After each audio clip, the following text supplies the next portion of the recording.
things might get weird. Yeah. Welcome to our life.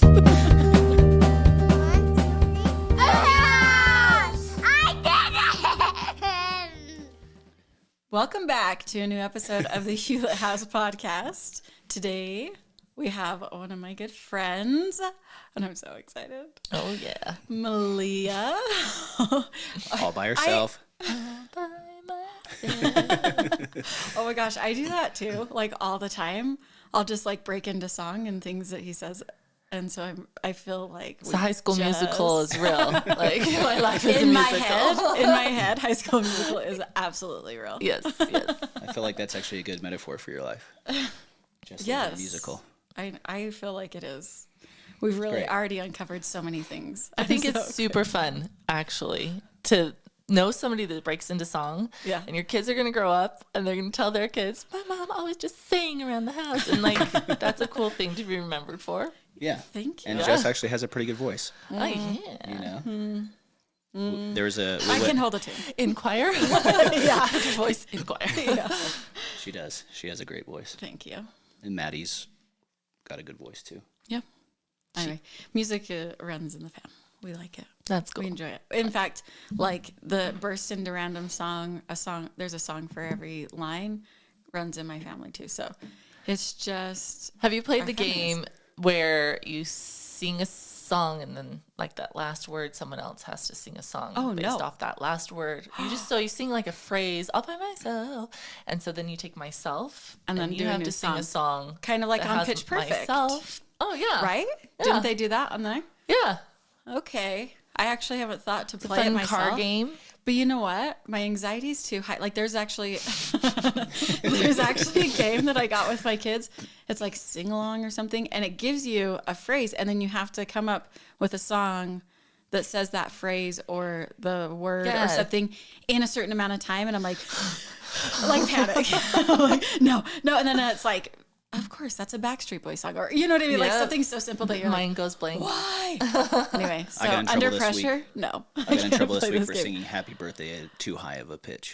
I threw the family Well, off. have We tried really hard. Well, I will tell you, we reinvented the happy birthday song in my house because I feel like sing lower in the normal like happy birthday. Yeah. It's a funeral song. Yeah. It is Thank you. so I dull. was trying to avoid that. For you. No.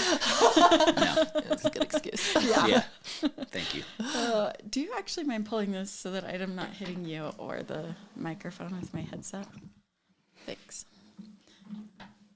Thank you. Anyway, I'm just like holding it down so that we're not making extra noise. Right. Anyway, Just hold still. well, It's a hard one for me too. Like, so we have Malia here. I love you, Malia. Thank you. I totally Same. look up to you. I feel like you are like this.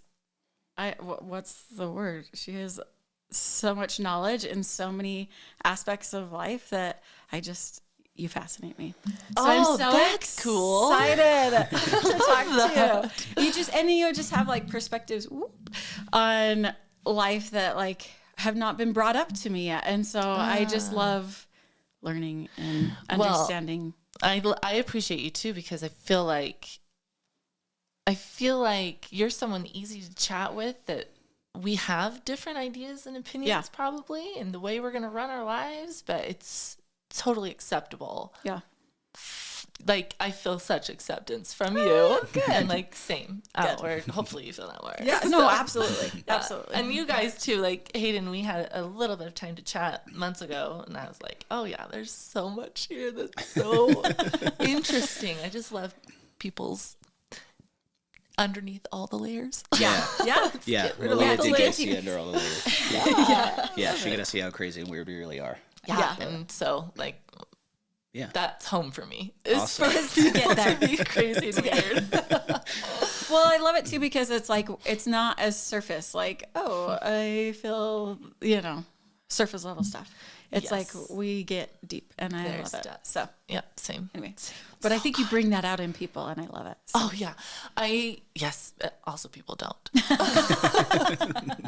People don't, and a little bit. I kind of subconsciously require that out of relationships. Okay. And I've learned recently, like very within the last year, that I don't have very many friends. It's because I can't require that out of people who are not willing to be there. And so, oh my gosh, there's so many things that I want to go off on that for, but it's okay. We're here to talk about you. So my mind, when you said that, I was just like, yeah, I could tell you exactly we'll put a pin in that. Yeah, let's talk I'll just about say that. You and to me that, later. I don't know how appropriate it is to talk about the age of a woman while we're on here. Sure, I'm I don't 38, know. but we have this joke, like there's that saying that when you're 20, you yeah. care about what everybody thinks. When you're 40, you stop caring as much what everybody thinks, and when you're 60, you realize that nobody gave a crap at all. Yes. You know? Yes. And I think as we evolve, like going through this real midlife crisis that I've gone through in the past year, I hope I'm either in the eye of the storm because things are feeling calmer with me. Totally still is. It's okay. Or I'm at the tail end of it. I can't decide quite yet, but I do feel like I feel a lot more at peace with everything. But I noticed that as man, I hear Jordan Peterson's words when he says that we kind of burn off. We kill this. The growth comes with like killing off part of ourselves, right? Yes. And I think that allows us to bring more people into our lives that really vibe with us on a higher level. And so maybe I feel like I've always had this group of friends that has been really tight. I just have a handful of friends that I still keep in touch with since like high school. And I feel like they're a lot deeper relationships. Yeah. And then I have people, I can't even remember their names from high school. And if that, and makes it's, sense, and I don't know, not to tangent too much here, but it's kind of cool because it's really painful with some of those relationships that we can't keep or have. But then you start to realize that, oh, there's growth in this. There's people that I'm actually really connecting with, and there are people that I really, really want to be around. Does that make sense? Yes. Okay. Absolutely, 100%. And so now you have me like, okay, let's talk about Hayden because I want to hear this story. No, this is great. I think I understand. So I think we're close to the same age. I'm 38. Okay. Yeah. Okay. Yeah. 03? Is that when you graduated? 02. Because Okay. I was so smart. Yeah. I tested out at kindergarten. Oh, rad. Which back then was gosh. the funnest grade. So that Sad. was dumb. You're like, I was actually really bad about it. Like my inner child needed work through that. Yeah. Well, and there's a interesting aspect there that recently, and Do we want to get there? Later? Yes, We can possibly. maybe. But Okay. I just want to say to you, like, people who understand that they're in the midlife crisis, and they see it, and they're like, okay, here I am. What can I do here? What are my lessons and all of that? I think so many people move through the midlife crisis just mad at it. Yeah. And doing everything they can to just change, but they're not changing who they are. They're just like buying the cars, right? Yeah. Going on the vacations. Nothing's wrong I with did that. do that. It's like a Band-Aid. That was a year ago. I bought a car a year ago. I love it. It's nothing been so wrong fun. with it. Okay. As long as there's like there? that deep stuff Yeah. Is there happening. nothing wrong Right. with it, Malia? No. No, like, because, and maybe part of buying that car was letting you know, like, oh, I didn't fix it. Yeah. Really. Sure. Temporary happiness. And I really super love that car still. And I get to go fast. yeah, I'm not getting rid of it, but I also have added all these deeper Yeah. layers into trying to figure out why I bought the car. Yeah. So, yeah. Yeah. Yeah. It's great. Yeah. It's great. I see a lot of people lost Yeah. in dog paddling and just not conscious of, okay, I'm going to take charge of this. Figure it out. Yeah. Go through the things where you actually know. So you talked about killing off parts of you. So Carl Jung, I'm pretty sure it was his idea. Okay. He's a psychologist, Yeah. well known, and he talked about the hero cycle. Okay. And each of us are heroes of our own story, and how the hero, and you think of movies and stories, the hero always hits a part in the story where they have to kill off, or they kill their dragons, is how Carl Jung puts it. Oh man, I hope I got the right. I think you did. Yeah. This is Jordan Peterson quotes him a lot. Yeah, Yeah. he's very good. Yeah. I mean, that's why a lot of psychology and philosophy follow his Carl Jung stuff. But you kill your dragons, your personal dragons. You're your own hero, and we actually do that several times in our life if we're living in that growth mindset. Yeah. Yeah. Because we become, and then we did this little circling around who we are, and then suddenly we're like, this is not who I am anymore because I'm growing, I'm aging, I've learned so many other things, and then we have to shed like grasshoppers or snakes, shed it all, and then keep going, and your relationships are changing, you're craving different things from them, and it's cool. Yeah. It's cool. I think if you're doing that, like, you're going to find more depth and happiness in your life, and you'll be the 60-year-old that's like, for sure, no one ever cared. Yeah, right. And you really do learn, like, even doing this, I think a lot of people are like, you guys are, like, this podcast, a lot of people just think we're crazy. Why would you put your stuff out there? Why would you talk about it? But as you do it, you realize that either if they care and they're interested, they'll listen, and if not, they don't give a care. Yeah. Like, there's no negative repercussion from it, really. Well, we haven't yet. Not yet. We're hoping for it soon. We want a little... Because I heard that when you have haters, you're on the right track. Yeah. Maybe we're doing this wrong. Yeah, we totally need to revamp. And if we do have haters, we don't hear from them. So so we're... Which is fine. Because you're too nice. They're going to be like, I really don't like their stuff, and I'm going to tell them. Yeah, right. That's true, too. Well, let's get back to you. Okay. So who is Malia? Hoyt. I always say it wrong. Hoyt. No, Hoyt. That's not uncommon. I was with my daughter. But I have to like look at how it's spelled in my head and say it right. Sorry. I did not know it would be a difficult last name. It's only 4 letters. I know. I thought it sounded like a football grunt. Hoyt, Hoyt. Oh yeah. Grunt, call. Football grunt, call. Anyway, I was with my daughter, and she. So here, let's do a little start. I am the third of 10 children. Small family. Yeah. Raised in Utah and Provo, Utah. Shock that it's going to be coming from people. Which I actually love Provo, love the mountains, just like home. But so as oldest daughter of 10 children, but not the oldest daughter. My sister just below me definitely carried all those qualities. The stereotypical oldest daughter. Yes, got it. Totally not my place in my family. Oh, okay, so that's fair. Anyway, and so I was, this is kind of important. I was homeschooled, 5th grade, 6th grade, part-time 7th and 8th grade. And my parents decided to do that with all of us. So I think my mom went from, I think there were 6 kids born at the time, maybe 7. And she went from all her kids going to school every day to all of them at home. So they all not like 5th, 6th, and 7th. Everybody at 5th, 6th, and 7th, they would come home. I was in 5th you grade were the when one the decision that was age. made. Yes. Everyone came home except for my oldest brother who was in junior high. Okay. Jeez. Did he get to choose, or was we it all just... got to choose? Yeah. I get you. I see. But it was, and this was not intentionally done by my parents. I really feel like they wanted us to choose. So this is how I took it on. Yeah. It's like raised in the LDS culture. They asked me to pray about this. I didn't really know what I wanted. I didn't want to disappoint my parents. Yeah. So I pretended to pray about it. It was a really good thing for me in my life. I was super concerned about what people thought of me. Yeah. I was trying to get in with the in crowd, which meant not being myself because they would make fun of myself, who I was. Very imaginative. Yeah. Pretended, like yesterday, I still was pretending. I was going to say, I don't see that this is different than who you are now, which makes me happy. Yeah. Keep going. So homeschooling brought me home, allowed me to just be myself in a very free way, free environment. Myself to an extent. You know, there was definitely a lot of conditioning happening in my house, like there is in every house. But it really freed that up. And then now, so I've been married for 19 years. Nice. That's freaking long. That's great. Isn't it weird though? Like time's a trip because you like grow up and each year is such a milestone. You know, each year it's your birthday.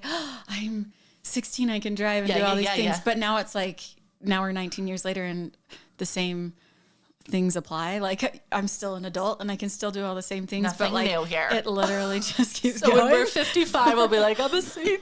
Yeah. I think for me, it just makes me feel really old. Yeah, to have been married that long. I got married really young. Yeah. Born and raised in Provo, Utah. I would make fun of the BYU girls that would go to BYU and get married their freshman year. Yeah. And then I became that. So. Did you go to BYU? No. Oh, okay. See, so There you go. You're one winning. step. Yeah. Yes. Oh, okay. So I went to UVU on a volleyball scholarship. Awesome. And that's where I met my husband. And I feel like that's the only reason I got a scholarship, because I was not planning to go to school at all. Did not like school. Thought it was a waste of my time. Was planning to just work and play. Yeah. And met him there and got married and then got pregnant right away. And it was like, oh, okay. Yeah. This sounds so familiar. Weird. So familiar. Something in the water Good in to Utah. be I in don't know. good company that way. Good company. I actually had a lot of shame surrounding being pregnant. Really? Did you? Yes, because this is really funny. I'm excited.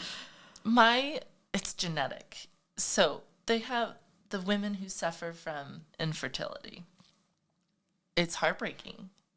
Yeah. But there is another side to it that's also can be a little heartbreaking, which is you're so fertile that children come when you didn't want them. Yeah, And then you're just like also in this realm of, oh, what do I do with myself? What do I do with my life? This is not what I planned. Yeah. That happened 3 times to me. So you think I'd learn. You know how that works, right, Malia? Well, I did say to my husband, like, I think the only answer is abstinence. But that's not a good relationship. Yeah. So- That doesn't work out really So well. my mom had this honeymoon baby, and all her sisters have these honeymoon babies, and then I do. But I'm so afraid to talk about it and to share it. And I think the reason why, I actually know the reason why, it's because then they would know what I'd done. Yeah. I knew that was coming. I could see it in like The shame head. even after being The married. Mormon girl.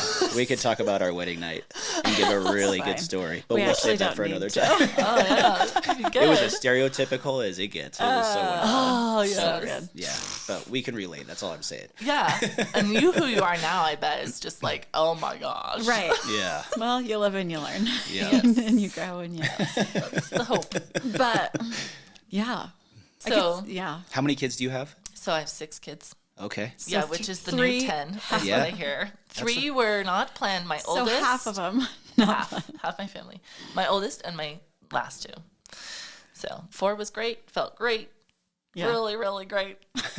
And then my husband was dragging his feet. And I got pregnant with 5. And I was like, okay, Dragging his feet to. to go take care of business. Got it.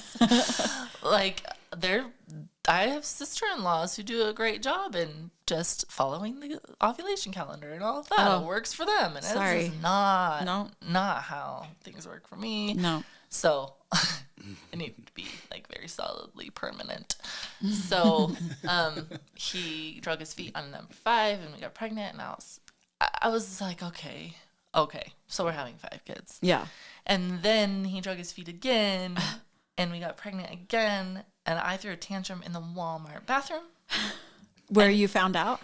Like I knew I was a little late. I kind of knew. By 6 kids, you kind of know. Yeah. But I had to just still have solid evidence For sure. for my brain. So I And went you had to to, Walmart. you had to know right then. Right then. Right I then took and the there. test in the bathroom. Yeah. It was empty, the bathroom. And I literally threw a tantrum. Like I was stomping my feet and like fist into the palm. Like, why can't I choose my life? Anyway, very not happy about that. But of course, you get your child here, Right. and you're like, I could have lived without you. Right. Yeah. But No my doubt. husband did say, when I told him I was pregnant again, and he's like, okay, I will go and take care of things now. I just felt like there was another one. It was a trap. And then also like super grateful because Right. Yeah. But like trusted still that want in to punch him. him. Like still want to punch him a just little like, bit, but you then should you're just just tell like, me that so I can ponder on that yeah, and think You're about it like, myself. can we have a heads Yeah. up here? This is actually what's going on. You meant to get me pregnant. You little. Oh my gosh. So yeah, and so then I hear 6 is the new 10. Yeah. And I so definitely see killing that it. when I tell people and they look at me like, whoa. Yeah. Yeah. Like, oh, this is so manageable. I feel like Really? life is busier I'm so 10. Oh, that's true. with kids these days than it was when we were growing up. But then my Yeah. mom, I was talking to her, she's like, well, I don't know, because she did have all of us everywhere also. But I know sports are more intense right now. That's what I think it is. Yeah. It's getting your kids involved in things and how it's really pressure to parents to do it. And where we live, it's highly pressured to get Yeah. kids going early. Yes. Early. Oh, Yeah. you don't get Yeah. them in early, they're not going to be able to make it when they're 11 Yeah, or 12. we got and suckered so- into that. Yeah. Yeah. So it does make us more busy. And of course, it's financially more because you're paying Oh, for yeah. sports from 5 years old or dance or Yeah. whatever. So, And like, what happened to them being like $30 for the month of playing soccer? Like, you know what I mean? well, yeah, it says inflation, everything's going up. So you have Yeah, to kind yeah. of match. If I'm a teacher, I'm going to want to charge more Yeah. for my that's time. So, No, it's true, but anyway, yeah, it's Yeah. expensive. it's expensive, but I feel like 6 is pretty manageable. Good. It has, I mean, I haven't felt stressed out having 6. good. I had 3 and it was like, oh my gosh. Yeah. And then you get used to it. And then I had the second set of 3. And there's 5 years between my 2 sets of 3. So it's Oh, kinda wait, like I 2 didn't little know that. families. Yeah. 5 years. Okay, Yeah. keep going. And then I have the second set of 3 and I was like, oh my gosh. Yeah. But it's most of the time really great and fine. And Yeah. How old's your youngest? Amazing. 5. So 5. only he'll be 6 in October. And your oldest is 18. 18. Yeah, Holy just cow. Oh, yeah. graduated. Because you just, Yeah. honeymoon baby. Yes. She Yes. just graduated, you said? Yeah. Oh, okay. Yep. Is that wild? It's surreal. Yeah. I connected with the fact that this is happening 2 days before her 18th birthday. I was like printing the pictures out for her birthday, and I'm like, oh my gosh, my baby. And I'm Yeah. crying because I'm watching videos of 2-year-old Kaya. Oh no, I'm gonna cry. Okay, kid. But then that was it. I was done. I shed the tears. I was done. Nothing has been emotional since then. It's kind of like tapping my fingers, waiting for her to like spread her wings because she's the type of gal that outside of her home base is gonna just really. She will kill it. Yeah. She'll kill it. Yeah. So she's just a little like tied in right now. She's got a boyfriend and all that. So I'm waiting for it to just her to know that it's time for Experience. me to go. Yeah. Yeah. Love her while she's here. She's great. Absolutely. She's amazing. Yeah. Oldest child. We talked about our oldest daughters. Yeah, and yeah, I was yeah. like, oh, thank God for you. I know. Like literally. 'cause No, literally. You were a surprise, and what a great one. Yeah. Right? Right. Yeah. No, agreed. Yeah. Well, good. Well, let's talk a little bit about your so you had 10 kids in your family. Yeah. And that was great. A That freaking was- blast. Yeah. Like Yeah. always a friend, right? To play with. Something Well, there. always Like, why is suddenly Friend all the enemies is- popped into my way? No, yes. friend is relative. Always someone there. For me, it was yeah. great because I'm an extrovert. So Yeah. for me, it was great. Yeah. Well, and you guys, yeah, because you always Always someone had there. people. And now, I don't know, when did you guys like become farming? Like, I know you guys are totally Yeah. into, you did homeschool, which is awesome. And you still do homeschool with your I do. kids. I did choose to homeschool. Yeah. Yep. And well, some of them do go public, right? Do you give them the Yeah. choice each year then? Is that what you do? Or is it depending? Not really each year. So I decided to homeschool when Kaya turned 5. I didn't know if I would homeschool. I had no Yeah. idea. And when she was 5, I was looking at this little 5-year-old girl, and I'm like, I think you're too little to go away all day. Plus, you love to learn things.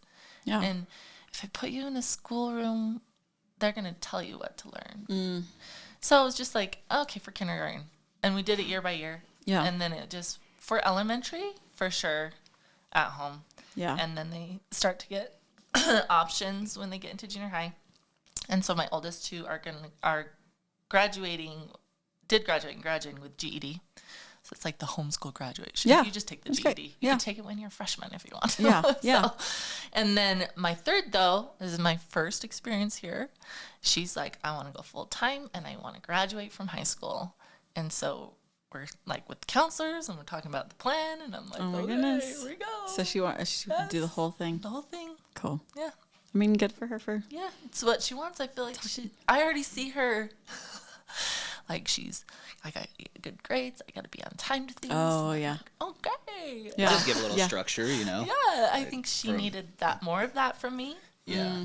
I'm very freestyle. Yeah. Very freestyle, which I think last year she wanted to go, and I kept her home because I felt like personality-wise she was a little bit too impressionable still. Yeah. And my oldest daughter, too, was like, don't send her to 8th grade. Do not do this. So I didn't, but it was really hard January to May for her. She was super bored, and I think that she needed a lot more structure that I was not providing. Yeah. And opportunities and friendships and stuff. So Yeah. this is good. I think she'll do well and Good. learn good things. Yeah. Cool. Yeah. And then, so when did you guys, because your family has a farm. Yeah. When did we get into all of this stuff? So, I was born and raised in Provo in the river bottoms. Yeah. Which is a very affluent area. Yeah. And surrounded by money. Yeah. Surrounded by the drama that comes with money. And I don't want anyone to take that, like, if you have money, you have drama. Because I used to believe that. This is part of my personal deconstruction. Yeah.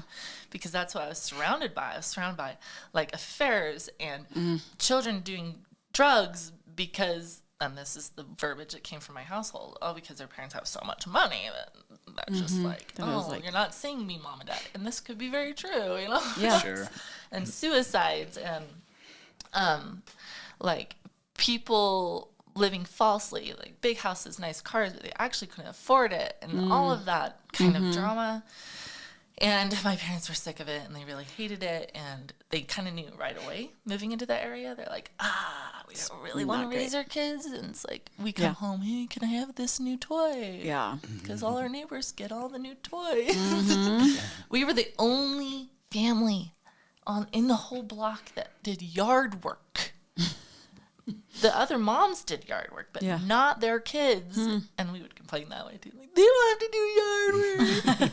We're not teaching their children to work. Anyway, Yeah. I did yard work growing up, and our kids have not had to do much. Oh, yeah. They did weed the yard a lot in their defense. But the last couple of years, I've just hired someone to come take care of our yard because it just makes life easier right now. Sure. And I think that's really important, for sure. I think that teaching your kids to work hard is super important. And then you just got to figure out, how do I provide that for them? Yeah. Because if doing the yard work is not what's working for the parents, then you shouldn't sacrifice the parents' mental stability. Yeah. Because you got to teach your kids to work. Yeah. There's other ways you can do that. And there's better fights we can have. So my parents always kind of looking for some place different. I think that they were actively looking for a lot of years. I had been married and had a child and a half by the time they moved to the country. Got it. And my dad loved it so much. He grew up in the country.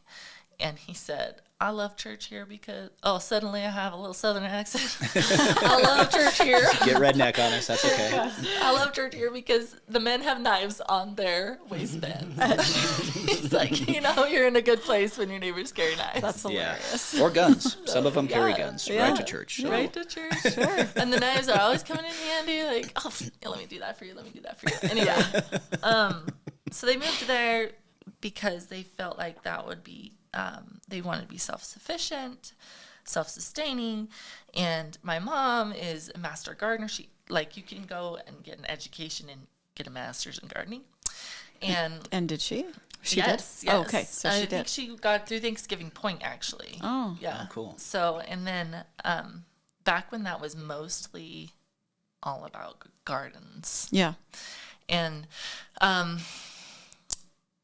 really just wanted to raise their own animals, teach their kids to work hard, which was hilarious because we already were working hard. And so the bottom half of my family claims that, like, no one's worked as hard as us. And we call ourselves, like, the slaves, and our mom's the slave driver. It's a lot of work. The property's a lot of work, and it's because, well, when you have a farm, you have animals and all that. It's the natural things you have to care for. But then my mom, being a master gardener, and also being very particular, So Just gonna leave it every there. little inch. Yeah. Then my sister told my mom a joke once. This is cleaning the house. My mom's an Army brat, so she grew up with very strict things that way. And my mom's like, it's not clean yet. The toilet's not clean. My sister is like, yes, it is. I wiped that so many times. And she's like, there's dirt right there, my mom. And my sister goes, I think there's dirt in your eye. You see dirt everywhere. That's kind of like an example of how particular she is. Yeah. And German ancestry too. Bringing that in is very particular. So yeah, that I was not raised on the farm. Yeah, I was a city girl. But you because I just know that you do all the farms. Like you guys have cows and you go and you milk the cows and you use your own milk for all the things. We're part and of a milk share. Yeah. Yeah, and you're very into herbs. and natural healing. Yes. So I just didn't know if that's where that came from or where does that come from? Totally. Got it. Totally. Herbologist, master gardener mother, homeschooling mother. So, and we'll get into this in the episode. There's some really positive, amazing qualities about my mom. Super amazing. Yeah. She did some home cooked dinners all the time, which I didn't know. Other kids didn't get that. Yeah. I did not know that. It was just very standard in my house. Hot breakfast, hot dinner, all the time. Homeschooling was such an asset, and funnily, I think that's a word enough. Some of my sister-in-laws chose to homeschool. Yeah. Not one of them got her degree in elementary education. Oh, nice. Did one little service term as a student teacher and was like, no. Oh, no. Really? No. So that aspect, understanding that food that we grow ourselves and the nutrition behind it and the taste behind it, it's really hard to have a store-bought tomato and you know what a garden tomato tastes like. And learning to work hard, all of that, very good things that she taught us. And I'm answering a question here that I forgot to answer. Well, I was just saying that's kind of where you got your basis in love. Those are things I carried that, through into who I am and what I prefer and things I look for in my life. Yeah. Definitely healthy alternatives for sure. I wouldn't even say before I go to the all other alternatives because I never get there. The healthy ones always work for do the job. Yeah. Yeah, and you're very smart that way. You know, what's gonna work for things. Anyway. Yeah. Yeah, it just comes with time. I guess. And you just learned a lot and how to work it through. Yeah, that's awesome. Okay, so with our podcast, we like to kind of talk about stories in your life that maybe have been, life changing or events that have happened in your life that have changed your perspective or just life-defining moments. And so we kind of asked Malia, what's the experience that you've had that has changed your life or maybe changed the trajectory? Am I saying this right? Am I asking this right? The trajectory of your life. Or so just any experiences that you've had and you kind of wanted to dig into some specifics with your mom? Is that what we wanted to do? Your relationship with your mom, or how do you want to go about that? I guess I don't know how to lead into that. Oh, how about this? How the relationship with my mom changed the relationship with myself, and therefore outward in my marriage and who I am as a parent and who I am as a friend. Yeah. And even a coworker, every aspect of my life. And so it's paradigm shift, perspective shift, blind spot, shadow work, just so many things. And you're talking about midlife crisis, and I'm like, for sure. It's there are so many defining moments that I've had over the past 3.5 years. Yeah. And I feel like I'm doing this massive amount of changing in these years. And sometimes I'm like, oh man, I feel like I'm just the same. And then I look back and I'm like, oh no, I am not. And the biggest thing is the recognition. Man, I just thought that. Oh. I freaking just thought that. I can relate so much. Yeah. Yeah. I'm glad you said that. Yeah. Because I'm like, I think it's just some self-awareness or yes, that I've learned that I need to be much better at. But anyway, continue. Yes, I relate. That's all. And I think that's why I look up to my daughter so much, is she was born with self-awareness. Which is definitely such an she has amazing blind quality. spots. That's so great. But she's very self-aware. And you can't teach self-awareness. It is something that comes from a desire within. Yeah. Because to have self-awareness sucks. Yeah. It does suck. It does. Yeah. There's so much pain involved. Yeah. In your first moments of self-awareness that you have those two choices of like, no, this isn't me, or I'm not going to hear this, or you've hurt my feelings, and so this is your fault, and all of that. Or you have the other choice that's like, oh my gosh. Yeah. Yeah.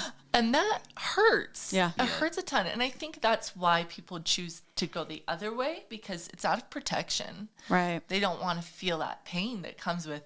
I think that for me, the most defining moments of pain were when I was like, oh, I hurt that person. And I didn't ever want to know that it hurt somebody. That's like, like emotional right now about it. And it's, how many times did I experience that? Yeah. Right. And so out of self-protection, the other choice is made where you don't see and you don't have that awareness. And also the result of that is you're not growing, you're not changing your life experience. And so for me, the defining beginning point. Yeah. I'll never forget this for sure. Might have to do past life regression my next life on this one. I'm just kidding. So I had been taking class and reading a lot of books about relationships, Stephen Covey, and also the Oz Principle. I don't know. Yeah. So good. Yeah. And I read the Oz Principle for business, but applied to my own life. Yeah. So good. And so those two books were being read hand in hand with my experience. So here we go. Me and my little family moved to California, and we lived there for 3 years. But the laws had started to change. This was 2018, 2019. No, excuse me. I moved back here in 2018. So this was just prior to 2018. The laws in California were starting to get real tight on homeschoolers and medical freedom as well. Really? Yeah. And this is prior to 2020. Wow. That I could just kind of foresee 1 or 2 more years being able to stay in California before it was like, well, I'm not going to comply with these, dear husband. So Yeah.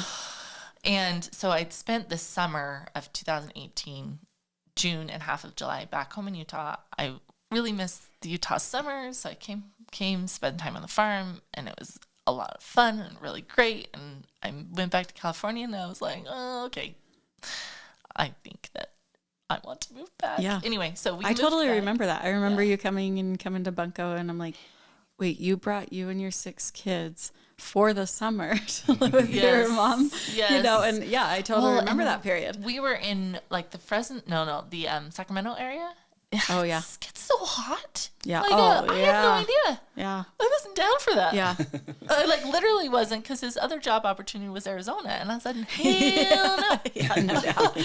Hard pass on that. Hard pass. And his family lives there too. And I'm like, sorry. I love you so much. I cannot survive. So we moved back and I called my mom and I said, this is the choice we're making. Can we move in until we find our own place?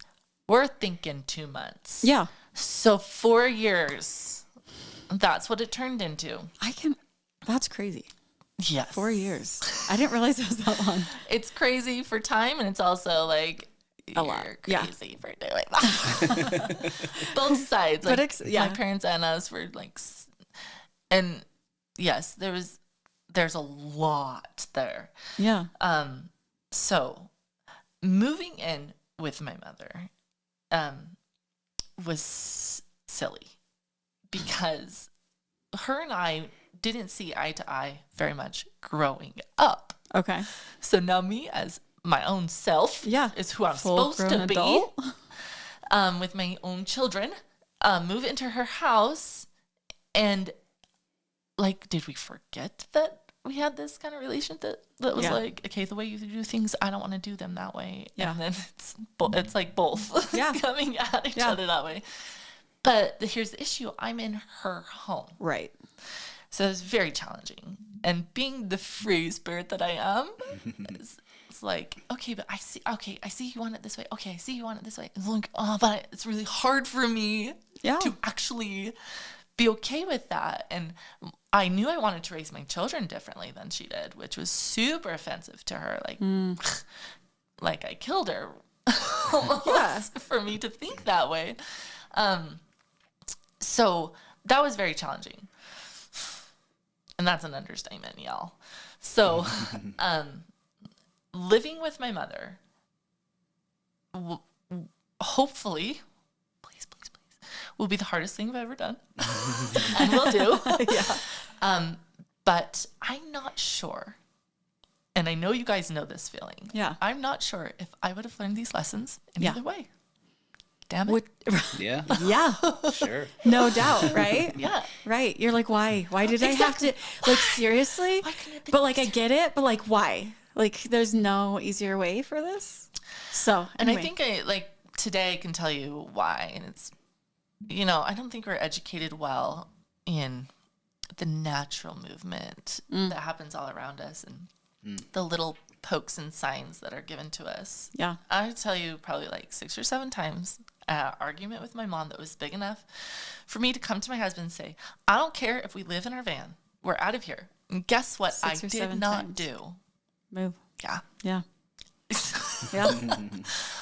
Damn it. Well, I mean, like it's one thing for you and your husband to go move and do that. You have 6 children. You know what I mean? Like, there's more to it than just like, and I got sucked back in, like you're like, I have 6 kids I have to take care of. Like, right. So Yes. Well, no fault. There was cursing that for sure. I'm like, man, if it's just me and you, it'd be so much easier. But we got all these other people that we're taking care of. And yeah. I mean, adulting, right? yes. So, so there's a little backstory. Sans so much drama. And I'm just taking a little second deciding if something's I need to share it or if it doesn't really matter. You're good. Because sometimes I share things to validate my own self. Talk about self-awareness, I was girlfriend. I was gonna say. Get it. You're killing It's it. because I had a very backfire experience, and you have that, and you're like, again, not doing that again. Yeah. And I realized the only reason I shared that was so that I can say, this is what happened to me. You know? Yeah. It was not To share shared your out side. of love at all. Yeah. It was out of like, I just need you to understand that bad things happened to me. Yeah. So I'm the victim. I don't see, but no, not even that. Like, I know. more like you're getting one side of the story. right? that is also, And so I felt it's like, hard. yeah. That's hard to be put in that space where you're just like, okay, I need to tell what I need to tell because I'm going to be eaten up inside because everybody else is just hearing the one side of the story. And unfortunately, we live in a world where it's just like, we just go based off of what we hear, right? Like we form an opinion about what we hear. Well, if we haven't heard all of the story, Yeah. then our opinion is pretty biased. Yeah. And it's rare that we hear all the story. And Yes. usually the story too you know those pictures you see that's like, here's the box, but the other person sees the circle. Yeah. Like, Or like there you go. move this to this side and it looks different or And what's interesting about that, because we all kind of get the idea of like, oh, everyone has a different perspective. But what else is interesting about that is if you're looking at one part of it, you can't see the other parts. right. No, exactly. So to actually have a full understanding of it all, you have to move yourself around yeah. and then remember the other parts as you move Right. yourself around. Which is why it's hard that you're just stuck in the part where you're just like, I have to say this, and I'm gonna say it now. But you're saying, I said it to validate myself. Yeah. That's Yeah. it's okay. It's okay that you needed to validate yourself there. Yeah, but that's how you felt, and that's it's not wrong for you to have your feelings and your perspective on the situation. Yes. So, Thank you. you're And you're like, you said a few things. I'm like, okay, feels good. Thanks, Jess. Thank you. I got you, Bill. We're all That's why we're validated. friends. Yeah.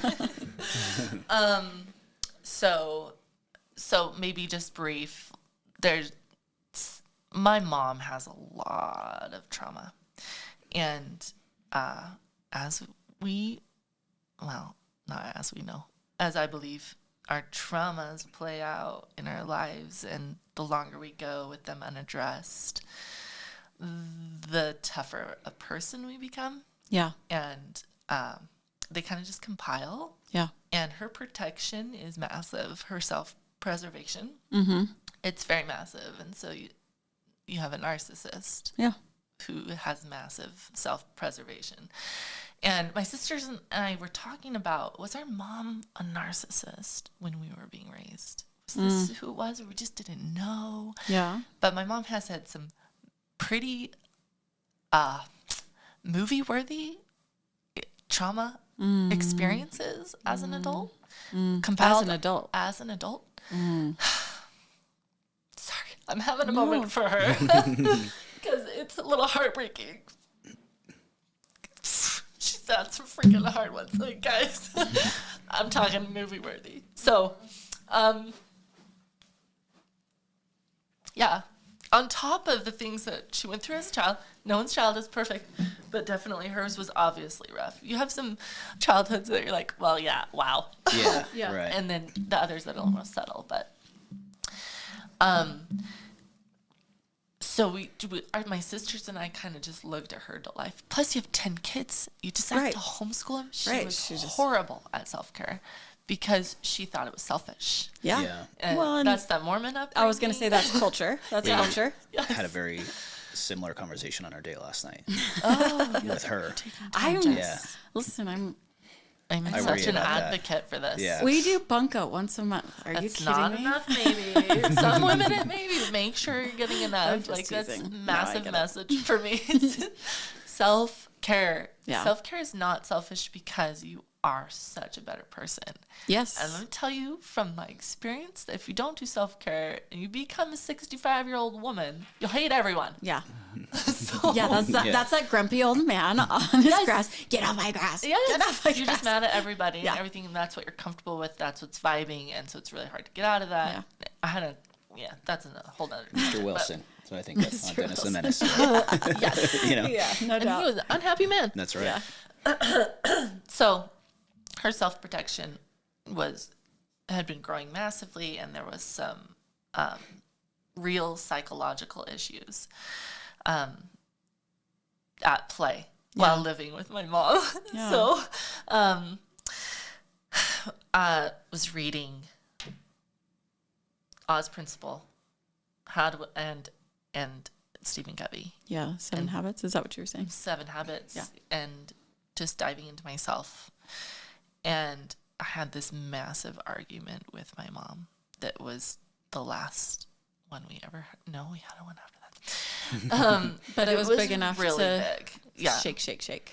It's really big when there's like screaming involved. And then I walked away and had to have a scream fest for myself because there's so much anger inside of me. I was like, oh, I'm in the Walmart bathroom again. No, Yeah. it was not. The Walmart bathroom was not even comparable to this. So much anger. It was just like years and years of anger. Yeah. And I was done. But I asked myself a very interesting question. When I say I was done, what I was done with was feeling this way. I was like, I don't want to keep living my life this way. And why is it that I keep getting in arguments with my mom? And why is it that this, and this? And it was a self-question. Who am I and what do I have going on inside of myself? Yeah. That I keep having this result. because I'm sick of this result. Yeah. I don't want it anymore. I don't want my relationship to be like this anymore. And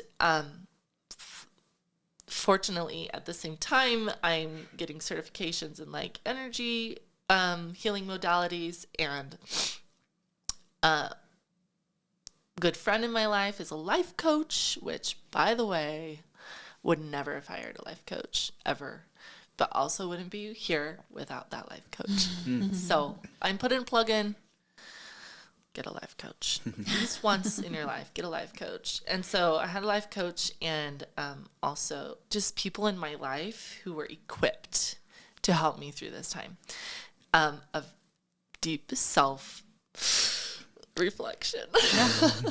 And lots of crying. You need somebody that you can cry to or be mad to. Like, I'm going to be super mad right now, and just someone to hold that space, hear you. So I had a lot of elements in place to support this super massive transition that I was embarking on. And like I said, it's like 3 years. I feel like I'm in a space right now that feels like that family drama, I can say, is over there, though it still exists. I am not wrapped in it like I used to be wrapped in it, meaning conversations daily in my head that aren't real, but that I feel heard in. You know how you can control this conversation, so I can say whatever I want. Right. And I can control the response. So that was a really tricky one to overcome. But that argument led me to my path of self-discovery. And one, I'm going to say, there's so many. So many incredibly good things that came out of the freaking stab me in the heart moments that I had of like, oh no, oh no, I was this way and I am this way. Or,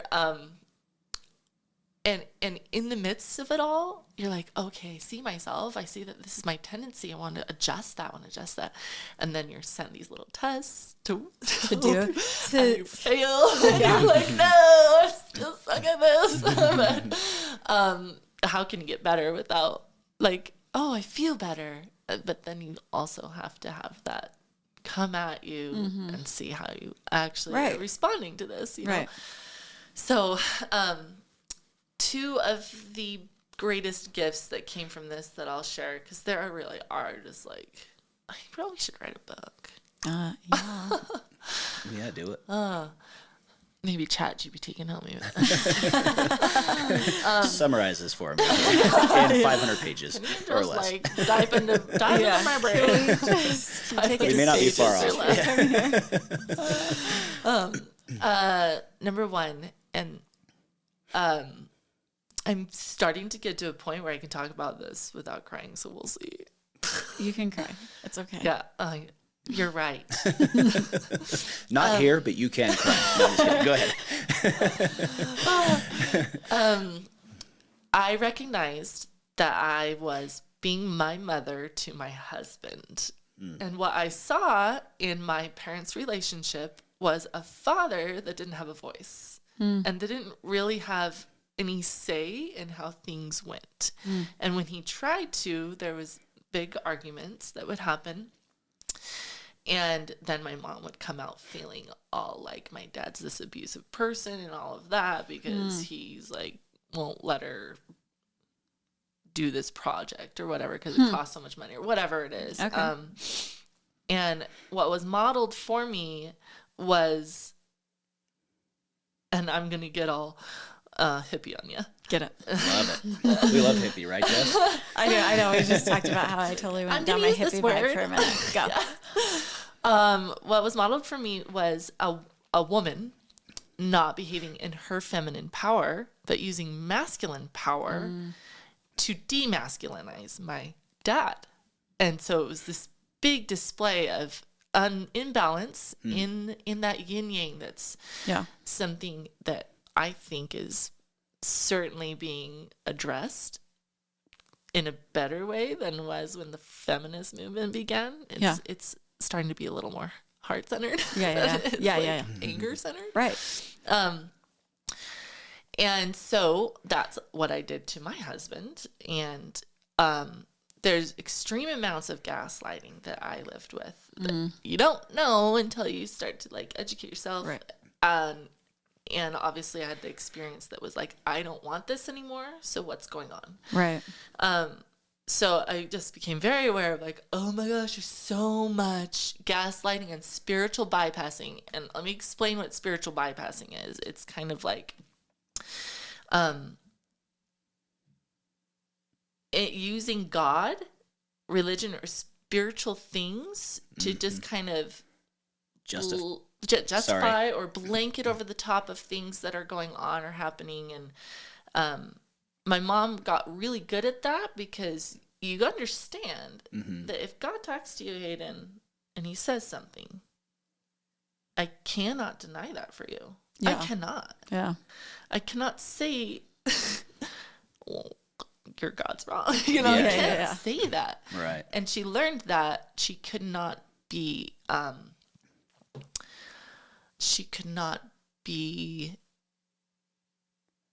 invalidated. What's the right word? Incorrect. That's the word I'm looking for. Incorrect if she says It was God says. Yeah. I feel this way because, for whatever it's worth, maybe this is too broad of a statement, but I feel that's probably more common than we realize, especially in the culture we were raised in. And I've seen it, I don't know if I've noticed it in my immediate family, but I've seen it at work, and I've seen it in family members, I should say. Is this like using it as, so there's the spiritual bypassing, but also she used it as it's almost kind of a manipulation tactic a little bit. Yeah. Like, this is how I feel. This is why we need to do this because of this. Yeah. And a lot I actually don't know if my mom's aware. Yeah. And honestly, I don't think they ever are. Yeah. In my experience, but yeah. She just knows she can go there Yep. and not be argued with now. Right. Yeah. Although some of my siblings still are good at challenging her. Yeah. I still don't know why. I'm not ready to address this. I still don't know why, but I could not challenge her. Yeah. Growing up, that's all I did was like challenge, and I could not. It would just be really bad and ugly, and maybe it's the way I challenged her. But then as an adult, you're saying you couldn't challenge her in the sense that if you challenged her, she was not okay with that, it was bad. Okay, bad. So she was not okay if you challenged her specifically. But I have siblings who can challenge her. Got it. Interesting. I cannot. And so that's really hard living there. Yeah. And I feel like, and this was a childhood wound that was very evident as an adult too. Is like, oh, I'm not heard. Yeah. Because I couldn't have an opinion. I couldn't have a voice. It was not, if it was correct, it was because it's also what she thought. And if it wasn't what she thought, it wasn't correct. Got it. And God's validating all this for her. And so, how dare you question because you're not close to the Spirit or you're not. And it would be the shaming that would come. Yeah. Like, Oh, you yeah. need to go Man. meditate. You need to go talk to God. You need to get right. And if I agreed, then everything was fine. This was something that was happening to many of my siblings, not just me, but I couldn't like challenge. Yeah. So there's almost, no, go ahead. Is there also a part of that? I feel like in somebody that I'm thinking of that has similar attributes, I'll say. I feel like they can't ever feel like they can be happy in life because if they are, things aren't going. They're not earning their salvation almost. Does that make sense? Is there any connection there in your family or no? I don't think it's salvation based for my mom. It's almost like they're earning their Stripes. Yeah, it's this weird. So weird is it thing like that they self-deprecation? Yeah, a lot of that. Like a lot of it can never be like I am here because if it's like comfortable, this is what God. then if it's he's comfortable, not being challenged enough to. Oh, And they this like isn't the me. trial. The No. trial means that you're either not living worthily or that your God is trying to teach you something or well, yes, this is not my mom's thing, but Okay, I sorry. very much know what you're talking about. yeah. And I That think was talked about in church all the time. It was, Yeah. The trials are there because God loves you. yeah. Okay. Yeah, no, and that's another that's something else. Okay, I just didn't know if there was any Education- similarities there too, but That's not teaching us to move with the natural flow of life in the universe and things like that. It's like attracting these experiences to us that suck. which we are gonna have, but I think that we can really learn to work with it. Yeah, right? yeah, And right. understand it rather than spiritually bypassing it. Yeah, So, cool. Thank you. Sorry to. no, good. You said something though that was like, oh, that's an important piece to this. Oh, so for my mom, doing my own inner child work, and guys, like, these are things I believe and know to work because my life is different and it's changed. So results, right? Yeah. And so doing my own inner child work and trying to understand the gobs of amounts of belief systems that is operating off of that were very detrimental. And when you do that, when you do inner child work, what happens as part of the whole beautiful package of that is you see your parents differently. You understand them. And when you say, oh, I understand this is why you're doing this, so much grace can be offered. And your capacity to forgive, and when I say forgive, it just means you're not going to give energy to that anymore. Yeah. And you can move. It doesn't mean you say everything you did was fine, Right. and you're welcome in my life. Right. Right. It doesn't mean that. Because just because you've done the work doesn't mean that they have, so it doesn't mean that it's a safe space anymore. So. And likely when you've done the work and they haven't, like you're talking about, Hayden, earlier, you have entered this new space and vibration, and you're just attracted to different things anyway. Yeah. And the old things are just like, these feel old. Yeah. And so doing that work, I'm so grateful for, because I give my mom grace.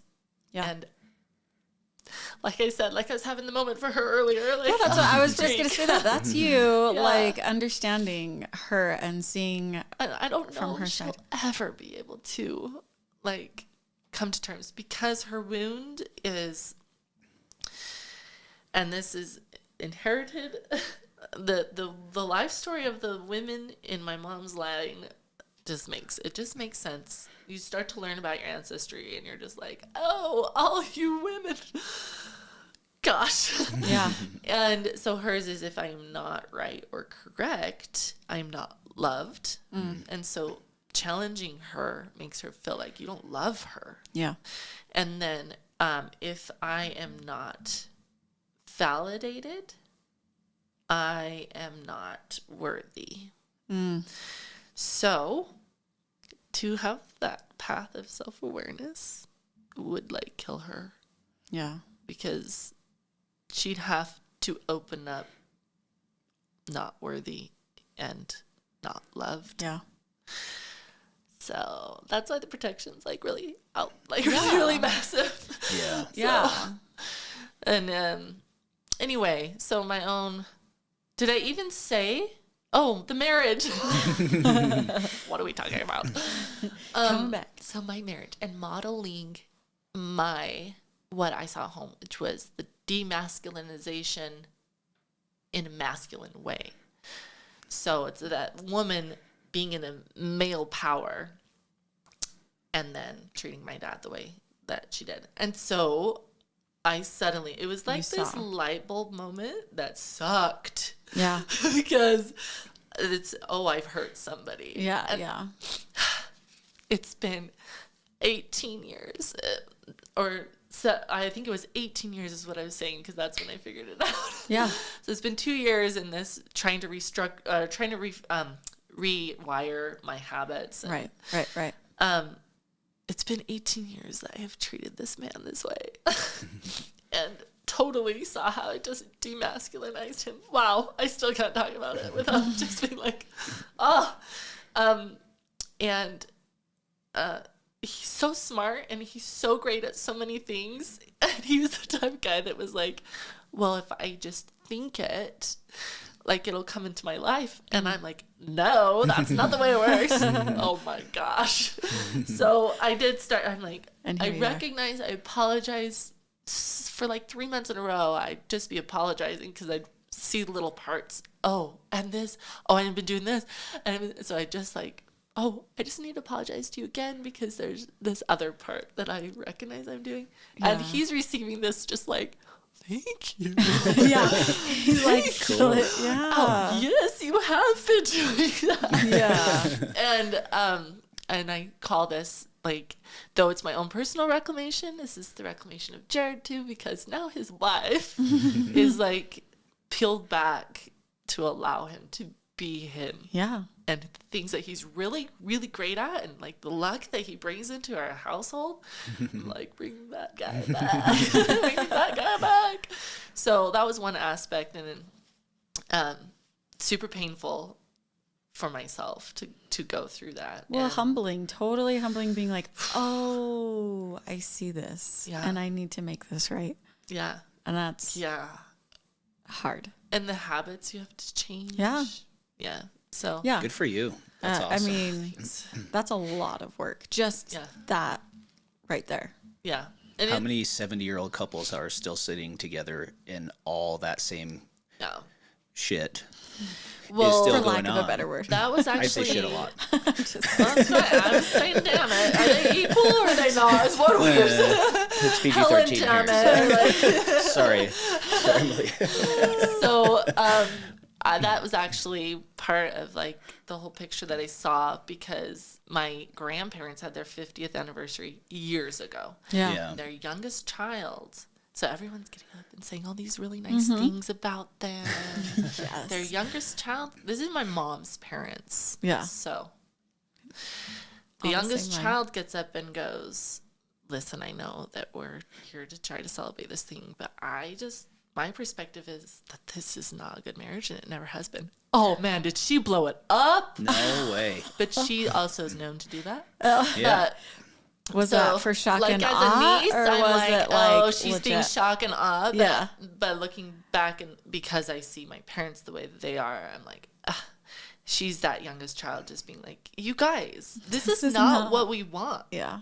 And so my husband's parents just had their 50th, and being there and being part of that celebration, I was like, and I know them, I've seen them interact. That is a marriage that's not without challenges, but they love each other and they respect each other. No. And I've told some of my siblings, I'm not celebrating a 50th anniversary if our parents are still married, because what are we celebrating? Yeah. The fact that they couldn't understand they're not compatible and make that break. Yeah. Well, I'm not celebrating people who with... hate their life and stay together because that's what you're supposed to do. Yeah, not celebrating that. Yeah. I'm gonna blow it up. I don't know if they'll make it that far. I really hope that they don't. So there's a public announcement. We can cut that out. You decide. I don't think it's a secret that, like, I think that both of them would be happier individuals if they, because they would both feel like, oh, now I can do what I want. Yeah. So. They both kind of the power struggle at this point. Yeah. So, Well, I think that's part of building those layers. You don't realize you're building a buffer between you and your companion, right? Yeah. So you're not working through stuff on your own. So you become a harder shell of a person, and the communication is harder because you can't open up because it gets stuck in there. And then you have one person that maybe is a little less vocal or something that's their temperament, their personality, whatever. And as miserable as they are, and then where we live and how much influence around us. I don't know. There's so many pieces to it, but you see how it happens, and you're just like, she hates when I say this, but I'm like, you in, dude? Like, are you, like, if you're miserable at any point, you can pull the plug. Like, even last night I told Maddie, I'm like, I won't be the one pulling the plug. It'll be your mom. So, and we even just had to talk last night about like certain things that I've done that have upset her, and I worry that there's going to be like some resentment there at some point. I'm like, let's work through this so there's not that there. If there's something I can do to make it right or fix it, because you kind of see how that builds in a marriage, and you kind of hold on to these things, and then you start to dislike the person, and that dislike can turn to hate. It's just this. It doesn't happen quick. It's just this. There's always crap to work through in a marriage, no matter how good it is. I feel like. Yeah. Yes. But because you're constantly making choices, and choices have consequences. one of my this is so silly, but one of my favorite podcasts I've listened to recently was Jelly Roll, that big fat country singing guy. Okay. He was on a comedian's podcast and talking about the relationship with his girlfriend, and it's wild. Like, their relationship is crazy. I think they met like in a strip club, but he talks about his relationship with Christ and God, and how it's crazy. Yeah. But there's a reason I mentioned that. Because he was talking about how even from the beginning of their relationship, this is opening up. This is being a little vulnerable on our side, so I hope that's okay. But I'm like, I feel like in some ways we've done really good, and we've always had kind of a game plan. And but he was talking about how him and his girlfriend, or wife now, have always talked about their 5-year plan, and how every year they talk about it, and they're like, she's like, well, does your 5-year plan still include me? And he's like, I'm making lifetime decisions. And I'm like, Jess and I have never really, as much as I'm in real estate and there's always goal setting and all this stuff, I feel like with 4 kids, sometimes you just get in this survival mode. And I feel like we've been there for so long that you were just like, okay, today, this is what we're doing. And I think there's strength in that too, just a day at a time. Oh, absolutely. And I think there's beauty in a lot of everything, right? And trying to just be more present. And there's a lot of good things there. But also, I'm like, hey, you need to take time for yourself, and you need to make sure, like, if you want to go back to school, we'll make it happen. Like, I know I'm doing 100 things right now, but life kind of comes in seasons, and I just want to make sure, because I haven't always been this way. Okay. She could tell you, but she's always just wanted to be mom and have the kids at home. Well, now we're kind of getting, in a year, Gwen's going to be in kindergarten, and she's going to have a little more time. And she also she needs a call for help too with our kids at home as well. And instead of just doing everything herself, which she's good at too. And so am I. So 5-year plan. 5-year plan. Sorry. Here we go. Well, but so I just said we need to like have that. Like, what does our next 5 years look like? And if it changes, and we can do it a year at a time. And if this changes, that's okay. Yeah. Let's just make the decisions together on what's going to change. And I think you can open up that, I don't know, with possibilities and look forward to the future more. And and sometimes we can get carried away with that too much. But I don't know if I'm putting it together correctly here, but I loved a lot that you said. The buffer that's built. Oh, absolutely. And like the motion that you made with your hand and all of that. I'm like, yes, that's it. That's what's there. And we have stuff that we were raised with, that we come into marriages with. Yeah. And then the other thing I loved, that, do you know? Like, him saying to you anytime you can say, this isn't working for me, is actually putting your happiness pretty high on his list. Oh, thanks, Malia. Yeah. That's what he wants, is for you to be happy. And he understands, like, if it's not with me, that would suck, but it would be even suckier if you weren't happy. Yeah. And so that's really cool. Yeah. And I don't know if this is like, were you saying those things about Jess and coming into her new season here of life because you had this conversation of her needs, or is this something you kind of were observing? I think we've had a lot of life changes the past 5 years, I would say. Really the last 4, I think. Oh, good. So yours is like this 5 years. Yeah. This is stretching. This is not one moment at all. No, at all. Yeah. But it's also, I guess when I heard him, he even actually said it. He's like, if she wanted to be with someone else, I would. And I'm not saying this at all, so please hear what I'm saying. Yeah. He's like, I love her so much that if she would be happier somewhere else, like, I would want that for her. And it was almost like, it was a weird conversation. I don't want to get into too much that Jelly Roll is having, but I'm just like, yeah, I kind of get that. Like, I love Jess, and I know she deserves to be happy. And so I really do want that. But, sometimes I get worried that we're just getting caught in the motion of life, and she might wake up one day and go, oh shit, like, what did I just do? And I want to avoid that as much as, and maybe we're already a little bit too late. For a guy, this is very rare. Okay, cool. Thanks. Yeah, it's usually the wife that's like, hello. Yeah. Hello. Yeah. And that drags the husband to the therapy, drags the husband to the couples retreats, or anything that is helping to build the marriage to be something deeper. Like we're talking about, we want our relationships and all that depth, and how the marriage can actually get deeper and deeper and deeper. Yeah. Or you just, like I've known you for Coexist. 18 years, and 20 years later, I still just know that person 18 years ago. Yeah. Yeah. But like it just, so you're just saying you're kind of becoming aware of things. This is really cool for you. Thanks, Malia. Yeah, I am far is from not- perfect. We also This had. is why. I'm mean at home, and I need to be better with the kids. And I'll just name all my flaws, so nobody thinks that we have a lot of stuff to work out. But not to. We've talked about a lot about my faith crisis and everything. But it's. She made the comment the other day that we have just lived kind of like ignorantly happy. We lived in this kind of little box, and life was planned out for us. And one day we were going to be bishop, and one day we were going to do this, and like, life was going to go this way. And it was just. But I was telling a friend the other day, and I even talked to her about this last night. I feel like a little bit like the Ninja Turtles. This could be my metaphor. And not that we lived in a sewer, okay? But we lived in this. We viewed life kind of through like a pipe. And then all of a sudden we busted the top off, and there's this whole other world out there. And I'm like, so good. and there's just so much more to it. And so then you kind of start building. This is me at 35 figuring this shit out, okay? But you're kind of like building. I've lived life, and I've done a lot of stuff, but it's almost like I restarted living all that and then establishing my own values again. And so many of them are the same as they were before, but it's just been me like trying to put the pieces together as I'm trying to be aware of them, what makes me happy, what doesn't, what works for me, what doesn't. And it's kind of nice for them to be, and I know I'm being very broad here, but for time's sake, I'm trying to just be who I need and want to be. And it's kind of a beautiful journey because it's my decisions, and it hits at such a deeper level, and it's my commitment, not just because someone else told me that. Does that make sense? That's my religion.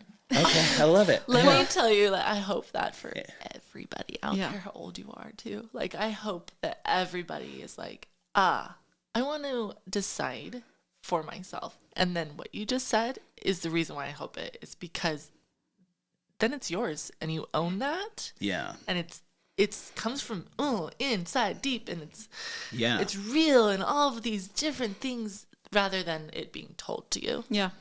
Yes. Yeah. I was like, I hope everyone gets this opportunity in their life.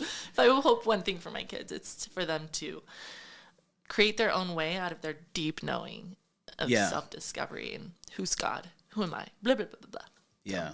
And I understand the frustrating part of the part that's hard for you. I relate with a lot because it's hard. It's funny, but it's so hard when we do grow and then other people can't see that and they're kind of stuck in the way. As growth, you mean? What? Yes, as both. we You grow. mean it as both? growth? Yeah. But I think that it's funny because just relating this to religion, it's like, okay, I've come to my realizations, but I also have to respect my family that I'm pretty agnostic towards the church now, is how I'm going to reframe it. She thinks I might be a little angry still. And I have my frustrations, but honestly, I do find it fascinating. I respect it. I respect my family that's still in it and has their views. And I know how hard it was for me to go through what I went through. And so if they want to do that journey and want to talk to me about it at some point, we can. But I've just learned to like, okay, this is their journey. I'm not in control of them. Yeah. And but that's hard too, right? But it's weird because from their angle, they see it similar but different, like the opposite almost. Like I'm lost. Yes, this is a negative thing for them. Yeah, I worry and Mom, you've never said anything like this to me, but I worry that she thinks I'm lost. And trust me, I am to a degree for sure. But you're having to start over, so that's... Yeah. But I know. But I've had to tell her, I'm like, Mom, just so you know, I feel very, not even comfortable. I feel very confident in where I'm at and where I am with God right now. And I can always be improving that. But I think that I believe that I am where God wants me to be. And if I can work a little harder and be a little more self-aware and be a little better every day, that I can get there a little faster than I am. And she would love it to happen yesterday or 3 years ago. Well, But anyway. it's not even that I want it to be at a certain time frame. I just No, I actually don't know why you said that. Now that There's stuff we haven't there's gotten into yet. something here. I'm like, wait, why did you I think need it to be faster? Or you? No, well, Why it would just did be you do that? easier if I can just figure it out quicker. But I also, Well, yeah, I do feel like I'm obviously. kind of coming to me and God and you, and it's all kind of, it's coming together how it needs to be, I feel like. The 5-year plan is to talk about this. Yeah. And how you're like, it's so great it took you as long as it did because all those little things that you learned. And something where the place that I'm at that I'm like, try to get here in whatever way you can because it's just easy. Is so understand. And I think my training in past life regression, which is way outside the LDS box, which has brought me to this point. Everybody is here to have their own experience. And to look at somebody and be like, oh, that experience and man, all about it. And you can totally let it go because you know the choices that you've made, the things that you've gone through that someone else may look at like, ugh, you know they're perfectly exactly right. Yeah. And also allowing that for somebody else, it just takes like this odd responsibility off of you. And you're like, cool.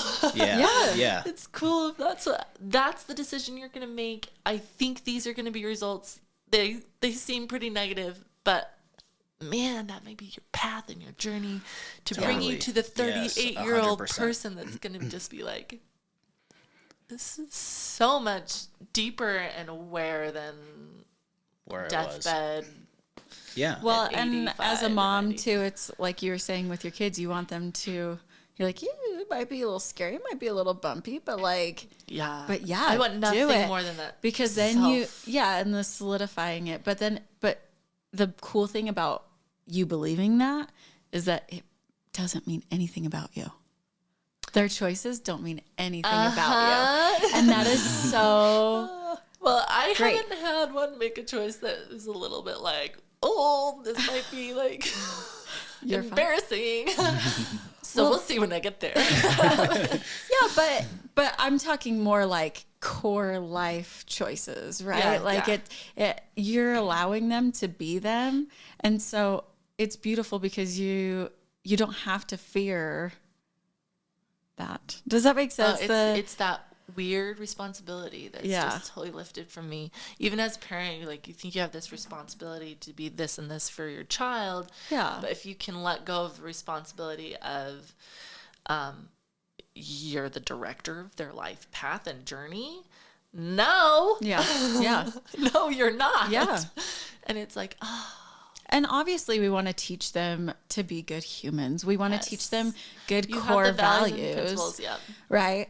But in the end, you choose, because I don't know. I guess maybe it's easier for me because I feel like my kids have I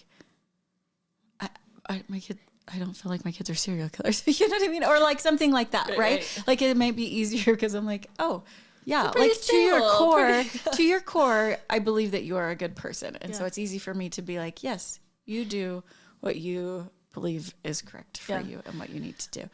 And obviously there's still guidance there because they're little. They still need to. I think that you can only get to that place of really letting go of that responsibility when you love yourself, actually. You're not trying to fix everyone else. Yeah. Because you're like, oh no, I love myself and I love everyone else just how they are. But again, boundaries are important. Yeah. Yeah. One quote, this might be a little random, but one quote that keeps coming to mind as we're talking is we judge others on their actions and ourselves and our intentions. Yeah. Or we tend to do that. Yeah. And so trying to give people, that's a hard lesson I learned years ago, is trying to just give people the benefit of the doubt. Maybe I do it too much, but I had one more clinging thought to what I was explaining about 5-year plan and everything. I had this aha that part of the reason for that is like, I want to be more and do more, and we're one in a sense. And so we can only do that if we're growing and moving together. Yeah. So that was just kind of this aha moment. I'm like, okay, well, how can I know I have to take responsibility for it, and where do we start? And I guess that was kind of me just trying to say, how can we just blow the top off of this damn thing before we all die. Yeah. Do you know what I mean? Oh yeah. Oh So. yeah, that's a great that's a quote right there. Yeah. Okay. Cool. Yeah. And I understand your, I don't know if it's a worry. It's a worry for myself where I do a lot of self work, and then if the partnership is not, that's not the trajectory of the partnership, I worry about like, well, what will this mean in 5 years? What will this look like? Will it just be this stagnant thing? So yeah, I'm actually just, I sense it. I know it's coming on me, but definitely gonna have some. The self-improvement is gonna move into my relationship improvement. There were a lot of belief systems that I have and blocks that I was carrying through my life that needed to be addressed and understood and moved on out. Yeah.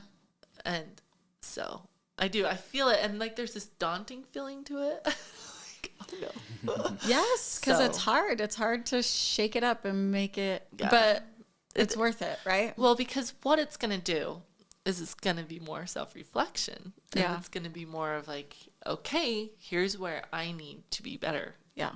And gosh, it's exhausting. Oh, yeah. Man. It can be Yeah. exhausting. Yeah. Give me a break. Yeah. Yeah, so that was one of the major areas that the self-reflection argument, I will call it, helped me to see so clearly. And then the other part was, and this kind of coincides with all relationships that I have, but in asking these questions of like, what's going on with me, it comes like, well, who am I? Who do I come from? Who do I come from? Who are my parents? How were they raised? What was their culture like in their home? What are some things that they've carried on that are unhealthy? What are the unhealthy attributes? And from both sides, it's this empathy and this idea of allowing feelings. And I have several children who are high feeling children. And one of them is my oldest, poor thing, but also not, because I'm like, this your journey. You were raised with a mother who didn't understand words of affirmation or that you were having emotions. Yeah. Yeah. Sure. Like you have that, right? Yeah. And so that was important for your journey. Yeah. So the way I parented and the way I handle crying children or ornery children or upset children or angry children or naughty children is a lot more from, and Jordan Peterson's so good here too, a lot more from the standpoint of what's going on. Yeah. And let me be someone you can talk to about this. And it's taken a lot of deconstruction, because what do I always want to do? Fix it. I always want to fix it. And mostly that's not the answer. Most of the time is just to listen to them and to hold them and to suggest like, why don't we just lay down and just lay in the grass and just breathe for a second, just be here. Let's just be here together. And so in our then friendships, those relationships, because women have always been a challenge for me. And I think it's that demasculinization in my mother, not really, she never had friends. And it was because she didn't have time for them. And the other women that were going to lunch together could do that because they didn't homeschool. But that came across as like, my mom's better because she chose to homeschool. And so I had a lot of ideas about women, a lot of ideas about working women that have all been deconstructed. And I feel like my friendships with women, there's also like, I can feel that vibe coming too, where I'm like, I think I like women, you know, and I think I can sit with them in spaces and look at you and honor you for all your emotions, you know, and understand too, like we're all broken in a sense. And, some of us are on a journey of that repair, but even if we're not, it's just my capacity to hold space for people and the way that I do it. Because I guess the way my mom held space was to fix it. But really it was just, here's my opinion type thing. Yeah. And we're not right as parents so often. Oh my gosh, I know. So often. I don't know if you guys know what human design is. Well, yes and no. No, Go okay. ahead, Oh, keep yeah. going. When I say that, it's like a tricky thing. Okay, so human design, not like a philosophy, but more like, so you have your astrology chart. And it tells you these attributes and these traits. And if you go really deep into it, you can learn life path. An interesting note is centuries, ages ago, back in like BC times, and they would pair according to your chart. Oh, Because you can see compatibility throughout a lifetime. And that's what you're talking about, like, I'm growing and you're not, what's going to happen, you know? Yeah. It's compatibility throughout a lifetime. So, because we often like get married because we love each other right now, and it's so much fun, you know? Yeah. And so sorry, that was a very big tangent. But so that's the astrology chart. So human design is kind of like that. It's fairly new to the scene, but it talks about how our energy moves and how our energy works. And so the reason I'm bringing this up is just because I've learned that I have been parenting my children to act and behave like me. And that is not who they are. And so you experience frustration, experience some damning in the sense of like, I damn who they are for a time till they're old enough to decide, oh, this is who I am. I'm not sure, you know? And it's definitely a process because you have 6 kids. You're like, okay. gosh, How does your energy work? Yeah. What kind of things do you need in your life? How can I support you here and there? And like, one son needs hardly any support. He just needs me to hear all of his crazy ideas. And another son is like way more emotional and needs to be validated, needs to be seen, needs to be told things about himself. And Like, just learning that information takes a lot. it takes a lot. It Just takes a to lot. like be aware and understand the child themselves and what they need individually. Yeah. That's a lot of work just right there. And It then is. to go out and give them access to the things that they need or to help them through those things. Oh yeah. Another It's a layer. whole like education, but anytime we get education things, it usually improves our life somewhere. Yeah. And so things are easier. And here's where they're the most easy is this is the recognition of like, oh, I'm making you me. Yeah. I'm making you me. And when you're not me, I get a little worried or frustrated or angry or sad. And now I can let go of all that because you're not me. Right? Yeah. That's so great and so easy. And then you can kind of just learn to like, oh, I see that you really like this. Let's move with this. Let's go with this. And it's so freeing. So freeing. So to not make everyone like you is so freeing. You just have to wait till you're 60. You just have to, just kidding. Take that release on your shoulders and don't take responsibility for other people's lives. Major lesson. I did want to say this as I was thinking about what I'd share. I'm like, I need to share this huge like tip. Go. Yeah. My life coach taught me to mind my own business. She pointed out so many places where she's like, well, I see you're feeling that way, but that's actually not in your business at all. It's not in your business to remedy other people's lives. It's not in your business to worry about what they think.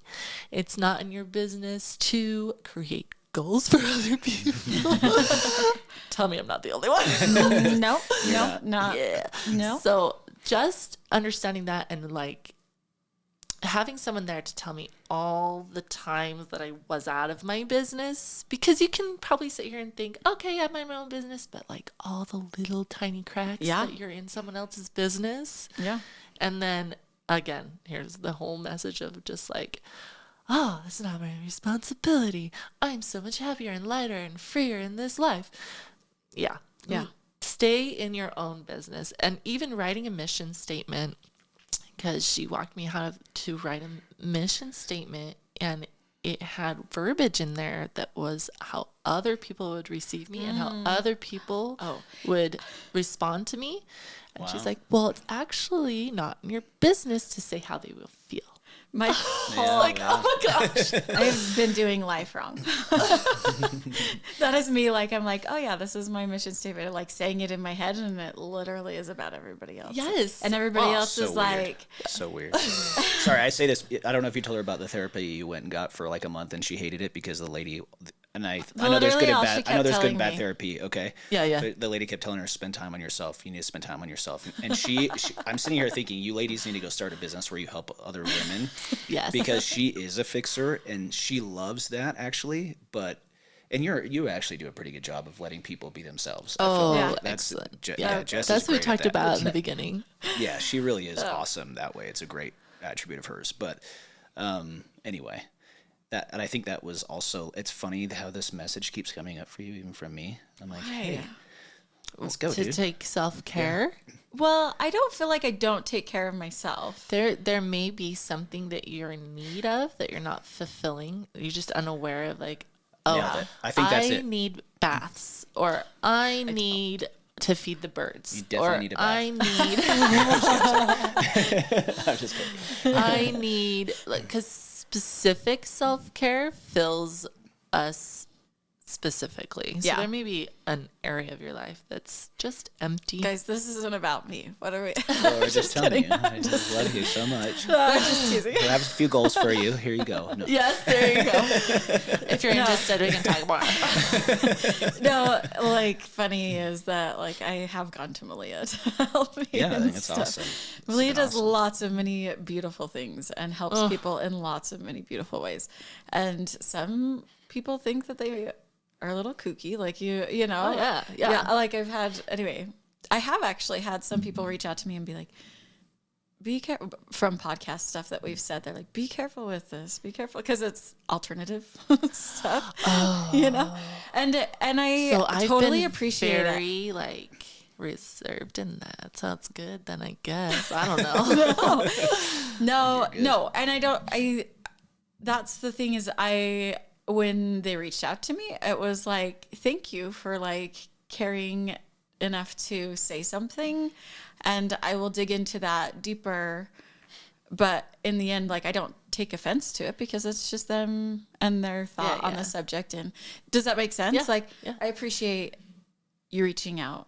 Thank you for the information that your experience with certain things and how it could be good or bad. But again, back to It's the Hewlett House show. no, not just mainly, like, that's how I feel like I can hold space for people, is because I feel like I'm good to be me. You know what I mean? Does that make sense? So I'm No, like, yeah, totally. I love that you reached out to me because of your experience with XYZ. And I appreciate the concern, and I will totally look into, like, dig into me. Is that what I was doing? Or because in your experience, this happened to you by doing X, Y, Z. Does that make sense? No. So anyway, but then I'm like, but I also, like, can be okay with that was your experience and not mine. And that's okay. I love that you said it comes from, like, self-love. Yeah. And I feel like that is the answer to so much. Yeah. So much in our personal, but also, like, the world over. If this was the education of our children, was to teach them how to love themselves in a way that's really healthy and whole and balanced. Like, you can't help, but it has this ripple effect, and then you have that inner self-love. You can give it outward. You can't give anything you don't have. Yeah. So, yeah, totally. Yeah. Totally. So much is core in self-love. And as we're going through our midlife crisis, how much self-love we're having to develop. Yeah.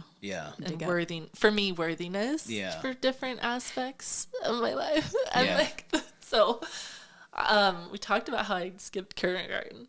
Yeah. This is really funny because I've been working through some beliefs mindset on financial things and money. But something that came up was intelligence And you know my family. Very intelligent. Very family. intelligent. But the girls in my family will tell you they feel dumb. Oh. Yeah, we feel dumb.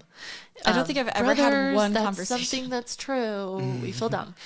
I think you're all really smart. At least the ones I've met. Yeah, Maybe I'm met like, a few, I but don't yeah. think I've had an unintelligent conversation with one of you guys ever. Yeah. Well, we feel dumb. So, Or I do. So Yeah. there's Sorry. the thing. They're like, you talk to me and you're like, I feel it's like this is a really intelligent conversation, but I feel dumb in my family. Yeah, So it's like Mind blowing to a me. level up there. And there's a whole lot of reasons for that we don't need to get into. But that like belief about myself had come up, and it was this really funny like reframing, because I was like, I skipped kindergarten because I was smart. Yeah. And then when did I forget that about myself? And it's just because it was kindergarten. Like, You're like, it wasn't a big deal. It was just not a big kindergarten. deal. But No. but just that little funny thing, and me going, I skipped because I was smart. Yeah. I am smart. Yes. You know, and so yay, we're getting that back, and Yeah. I'm Yeah. smart, guys. Yeah. Well, I knew that, so I'm glad that you're realizing it. Very much, yes. Oh my god. Yeah, I definitely hope nobody's judged me as harshly as I've ever judged myself, for sure. For sure. You know? Yeah. Yeah. Yeah. I hope I that self-deprecate for too you much. too. Or maybe I need to do it more. I don't know. No. No. No. But anyway, well, thanks for opening up and talking with us. I just realized All it's of your 11:18. Oh, sorry. Okay. You've gotta That's go. Sorry, fast. this flew by. So Yes, it sorry. did. Oh, But thank like I you do for- this little smile. It's like, oh, you don't know that I could just talk to you forever. No, I know. That's awesome. I know, I but appreciate it. we want Thanks to for coming on. respect your You're time welcome. too. Thank but you. Thank you. And yeah, Did you want to talk about your podcast that you have going on Yes, and who it's so with you're and what you're going to starting- talk about? So Or- we're just starting it, and so we don't really have anywhere to send anybody, but it's called the When we do- Reclamation Podcast, and it's similar to what you experienced today, which is just people who have these moments or time periods in their lives that bring them to a reclamation of who they are. Yeah. And also beyond that into ideas in the world and histories and methods and anything that brings people or the planet into a sense of reclaiming. So that's what we share. And our first episode was on the law of attraction and how it actually, this is a cool thing. The universe, that's who you're working with the law of attraction. It's the energy that flows in and around all things. Yeah. And you have in your life what's comfortable and what you can sustain based off of what you're vibing. And the universe wants nothing more for you than for you to come back into your own sense of high self-worth, high worthiness, high love, and like we're talking about reclaiming. Yeah. And so the law of attraction works to that you got to level up and believe in yourself to achieve the thing, and then it'll get sent your way, and it'll get sent your way, more and more will come.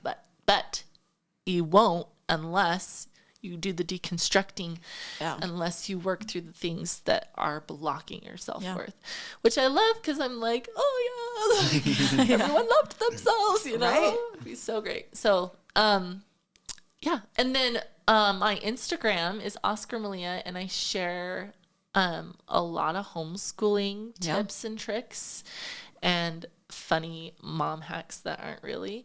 And also how you can move through parenting and motherhood and with more awareness into the energy of what's happening. And a huge plug for self-care. And mothers, huge plug for self-care and mothers. So if you're into that, it's just Oscar Malia, like Oscar the Grouch. It's a long story how that name came out, and I'm not changing it. So, yeah. And it's Malia, Malia. Yep. Okay. Yep. We'll Awesome. Then we can put that in Oh, the yeah. show notes and stuff. But Yeah. We're professionals, pretty much. Ah. We know how to hyperlink stuff. We're cool. well, Well, yeah, this is a good setup here. Feels real.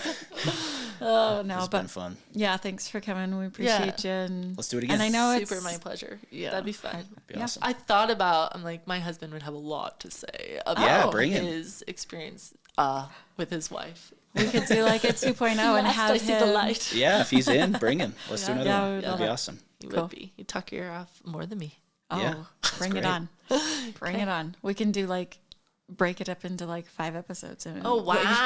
Yeah. Just kidding. We'll let you talk as long as you want. All right. Okay. We love it. Yeah. Okay. I feel like there's Anyway. more here we could share, so we should do it again. Oh, Yeah, yeah. no doubt. There's so much. And like, I was just super fascinated. I hope you don't take this wrong, Jess. I'm but- not at all. Just men that take responsibility and are on a journey of their own self-reclamation is so needed. It's so needed. So good job. I see you in like all the things that you're doing and the hardness that is, and you two like to support it. And it seems taking forever. Like, I just want everything to be better. That wasn't your feeling. That was his feeling. He was feeling that forever. And I get that, because you're like, gosh, when do I get a break? When have I learned all the things? Yeah. Because I feel like I've learned a hell of a lot of things. Yeah. Yeah. So it's so needed. And we talked about the feminist movement for a second and how it was super unhealthy. How in the beginning it was wonderful, but then, government got a hold of it. Yeah. And turned into something unhealthy. But it's rising again, and I think the men are responding to it. Men respond to women, and so because the women were really angry, the men suffered from it. Yeah. So the women are getting a little soft. Yes. Comes in cycles, right? We learn and grow. Yes. Yeah. So People, very good. individuals, couples, society, communities. I don't know. It's wild. Yeah. Yeah. For sure. It's cool. Yeah. So So Thanks for there's sharing. a whole lot. That Yeah. I'm like, tell me more. That's awesome. Thanks again. Okay. It's Yeah, been you're fun. welcome. My pleasure. Came alone. Super. Brave. I know. Malia is brave and smart. Oh, And thank you. Yep. That wasn't very brave of me. It's like normal. Cool. I love it. well, it's brave for a lot of people. So your normal Okay. is Yeah. amazing. Yeah, I have other things I need to be brave at, like asking for fresher fries.